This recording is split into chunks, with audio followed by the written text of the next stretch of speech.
तासगाव तालुक्यातील पेड येथील विठ्ठलनगर परिसरात शनिवारी रात्री 10च्या सुमारास बिबट्या जेरबंद करण्यात यश आले।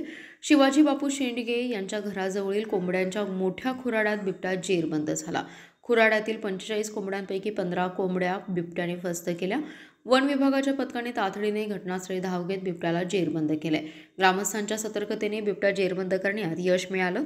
बिबट्या पकडला गेल्याने नागरिकांनी सुटकेचा निश्वास सोडला। पेड येथील विठ्ठलनगर येथे शिवाजी बापू शेंडगे यांचं घर आहे। घराशेजारी त्यांचं कोंबड्यांचं मोठं खुराडं असून त्यामध्ये कोंबड्या होत्या। रात्रीच्या वेळी खुराड्याच्या दरवाजाला कुलूप लावायचं ते विसरले होते। रात्रीच्या वेळी बिबट्या कोंबड्या खाण्यासाठी आत शिरला आणि सुमारे 15 कोंबड्यांचा फडशा पाडला। खुराड्याचा दरवाजा आतील बाजूस उघडत असल्याने बिबट्याला बाहेर पडता आलं नाही। खुराड्यात 39 कोंबड्या आणि 6 कोंबडे होते। बिबट्याने सुमारे 100 ते 125 किलो वजनाचा हा असावा असं प्रत्यक्षदर्शींनी सांगितलं, तर बिबट्या 3 ते 4 वर्षाचा असावा असंही वन अधिकाऱ्यांनी सांगितलं। रात्री 10च्या सुमारास कोंबड्यांचा फडफडण्याचा आवाज आल्याने शिवाजी शेंडगे बाहेर आले। त्यांना खुराड्यात बिबट्या ओळखता आला नसल्याने मोठे कुत्रे बसल्याचं दिसलं। घरातील लोकांना कुलूप लावता येत नाही का अशी विचारणा करताना त्यांचा नातू साहिल बाहेर आला। त्याने हा कुत्रा नसून बिबट्या असल्याचं सांगताच सर्वांची भांबेरी उडाली आणि सर्वजण घाबरून गेले।